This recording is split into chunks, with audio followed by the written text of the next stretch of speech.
ನದಿಗಳು ಓಡಿದೆ ಕಡಲನು ಸೇರಲು ಚೈತ್ರವ ಕಾದಿದೆ ಹೂಗಳು ಅರಳಲು ಸಂಗೀತ ಸಾಹಿತ್ಯ ಒಂದಾದಂತೆ ಹಾಲಲ್ಲಿ ಬೆರೆತಿರುವ ಜೇನಂತೆ ಸೂಜಿಯ ಹಿಂದಿರುವ ದಾರದಂತೆ ನಾ ಬರುವೆ ಜೊತೆಯಾಗಿ ನೆರಳಂತೆ ಈ ಪ್ರೀತಿಯು ಈ ನಮ್ಮ ಬಾಳಿನಲ್ಲಿ ಎಂದು ಹೀಗೆ ಇರಲಿ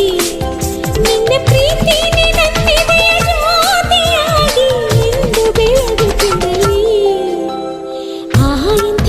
ಆ ಕ್ಷಣ ನೆನೆದರೆ